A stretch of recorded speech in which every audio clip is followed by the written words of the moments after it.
Your home just came off the market unsold, and now you're feeling confused, a bit disappointed, and maybe even a little frustrated? If that's true, this video was specifically made for you. And before you click away, let me be very clear about something. I'm not here to pressure you to release your home, and I'm not here to try to convince you of anything. And I'm definitely not here to try and tell you that you've done something wrong, because it's not your fault. Honestly, it might not be your agent's fault. In the next few minutes, I'm going to explain exactly why. But first, I can probably guess what the past few weeks and months have looked like.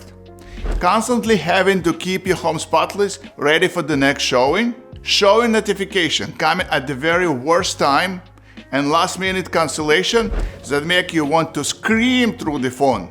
Do you know what I had to do to get this home ready for this showing? And now you are going to cancel last minute, and every single week you hear the same feedback. It's just not the right fit. It's not the right timing. Buyers are just getting started. But here is what you never got: clarity. A real explanation of why your home didn't sell. And now you're probably wondering, why was it that other homes that were similar to mine, priced more than mine, with less features and benefit than my house had to offer? Why did those sell while my home sat on the market? So I'm going to say something that most realtors won't. Not because they're bad people, not because 99% of real estate agents have never been trained on what I'm about to show you. Your home did not fail to sell because of the market.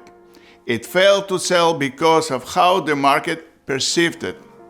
And that's because most agents don't understand something called market perception. That's the real reason your home failed to sell. Let me explain. Here is the truth about most homeowners, such as yourself, never get told. Two very similar homes can have very different outcomes.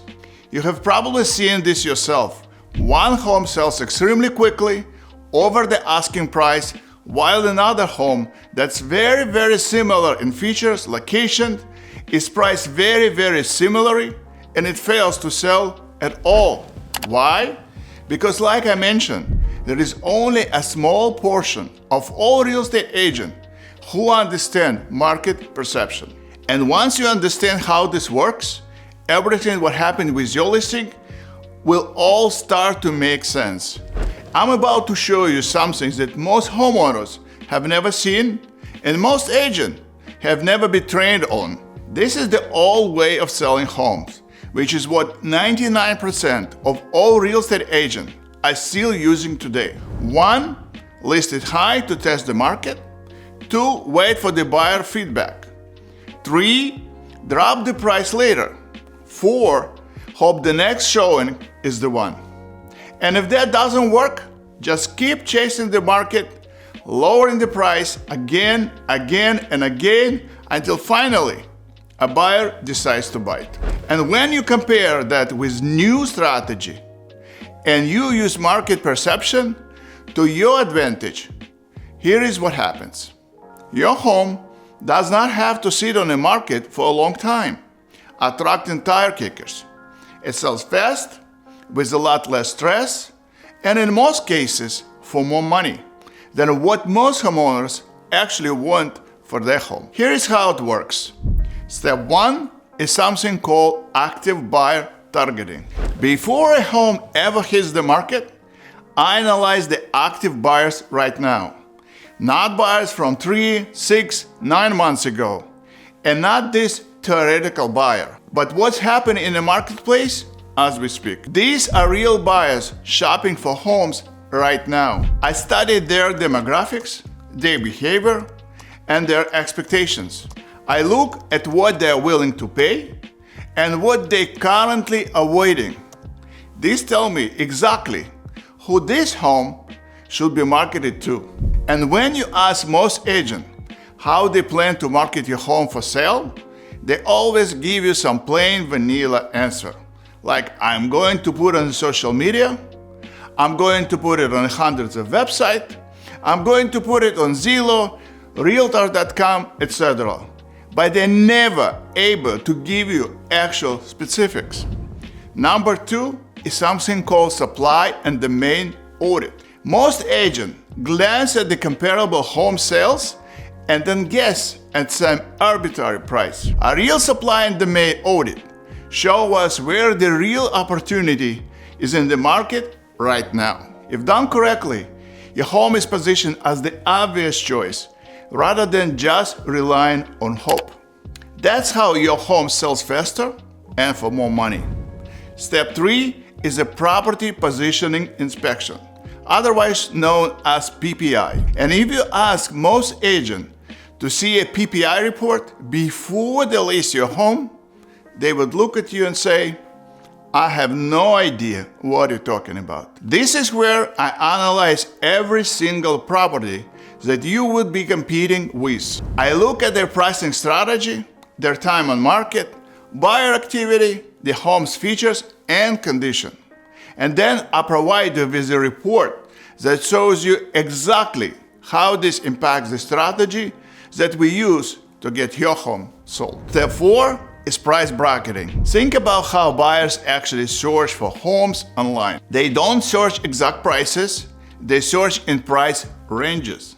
Price bracketing is a strategy that allows me to put your home in front of buyers that have multiple different search criteria. This is something that 99% of agents don't understand how to do correctly.